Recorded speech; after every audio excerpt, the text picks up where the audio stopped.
creating our trap door in here, first thing we're gonna have to do is get a whole nother bottle, and we're gonna have to cut the top and bottom off. So here I have a bottle where I cut the top and bottom off. And then I'm gonna cut this in half. One of these will actually make 2 trap doors. So you don't have to necessarily have a whole entire bottle. You can hopefully work with a partner and share it. Where I'm going to cut, it's a little bit hard to see in the reflection here, but there's a line, a seam here in molding that we're going to use. Because there's one here, and then directly across from that, there's another one. So we're going to cut straight down that line so that we get 2 pieces. Now, this trapdoor should end up being larger than what we need, but that's okay because we'll trim it down to fit later. All right, one for you and one for your partner. Now that we have our piece of plastic cut, this hopefully should be larger than your opening, so we should be able to fit it over it. We want to create a door that hinges away from our servo motor. So if your servo motor is right here, your door should hinge and open up away from the servo motor. Okay? So on the other side, what I can do here is I need to attach it. We're going to do that with some string. So first thing I do is I line up my door. You can see here edge to edge. I'm not overlapping it. And I don't really need to measure this out, but I'm going to kind of eyeball this and mark 1, 2, 3, 4 holes within that opening that we have here. Okay? And then directly across from that, I'm going to do the same thing and mark 4 holes there. Okay, so you can see how they line up right across from each other there. Notice that I didn't go in too far. We only went in about 1/4 of an inch or 3/8 of an inch. Be careful if you go in too far, we're not going to be able to cut the holes with the hole puncher because it can only go so far in. So now that you have that marked out, we can go ahead and get one of our hole punchers and squeeze, and then you'll have to kind of twist a little bit in order to get this to puncture through. In the end, hopefully, we've got a hole, and you may have to end up twisting and pull that tab off. So go ahead, hole punch 1, 2, 3, 4, and then on this one, same thing, go ahead and hole punch 4.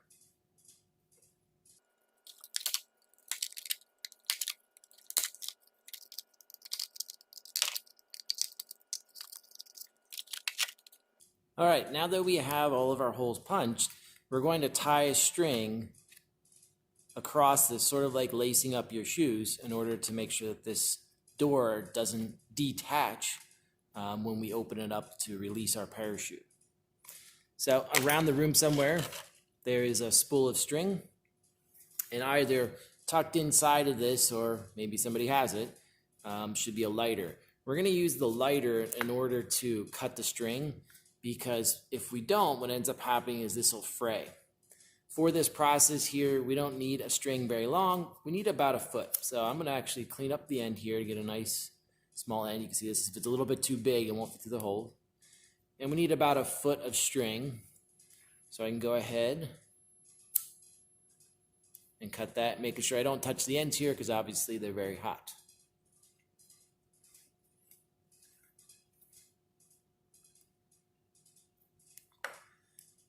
Now this next part's a little bit tricky. You have to work back and forth, but I'm basically just going to lace the string through these holes back and forth. So I start off by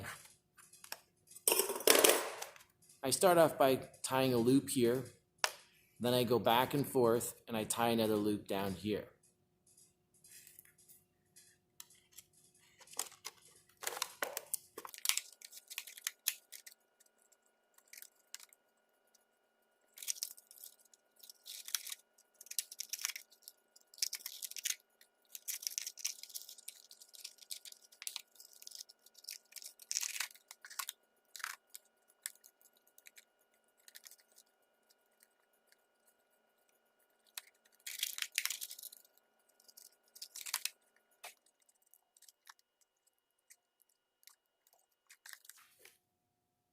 All right, now that I have it tied up, you're going to notice that it's relatively loose. I actually don't have it so that it's really snug, because what ends up happening if it's too tight, the door won't want to open up, it won't want to hinge.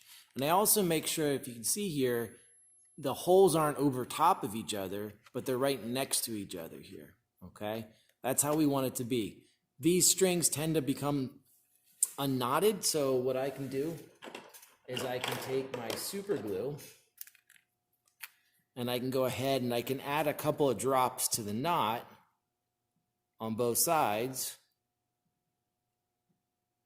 in order to make sure that that knot doesn't come undone. The last step that I'm going to do for this is I'm going to get a piece of the filament tape and I'm going to tape that over the seam so that it holds that hinge exactly where I want it to be. All right. So now when it folds, it should fold relatively easy, opening and closing.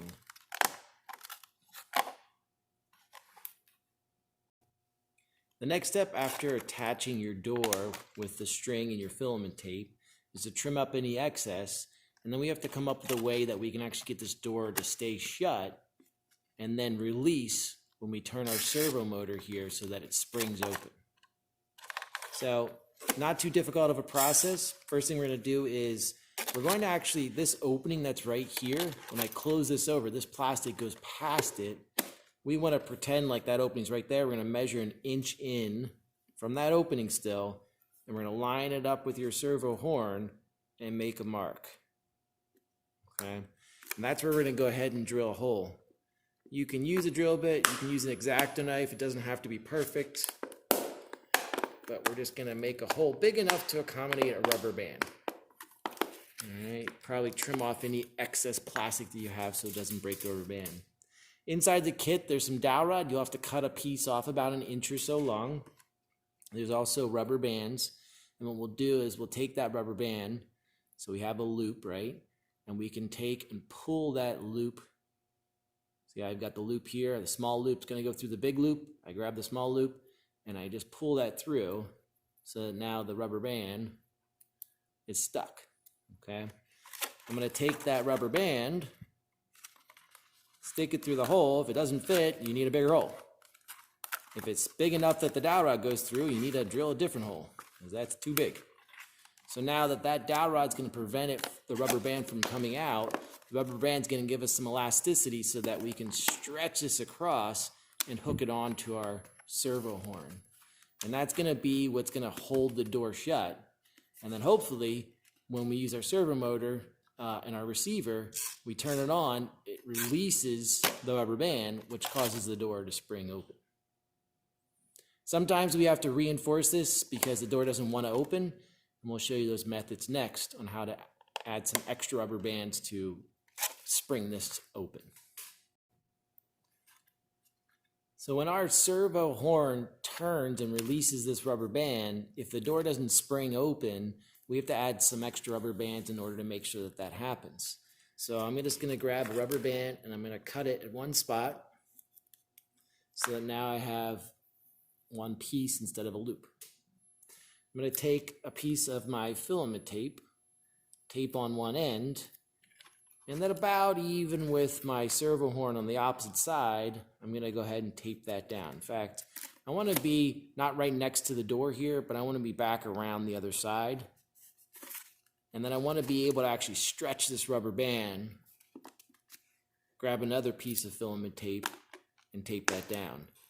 And you might notice that sometimes that comes out if you stretch a little bit too much. So what we'll end up doing is this is just kind of testing, but eventually we're going to add some super glue to this to make sure that it in fact is going to hold in place. So hopefully now I've got that down, it doesn't let go yet. I can release my rubber band and the door springs right open. That's what we're hoping for. So if that's what's happening, great. Put it back together. Make sure that's still taped in place. Make sure it didn't come loose on you. Looks like mine came a little bit loose, so I'll pull it back up. And I can go ahead and re-tape it.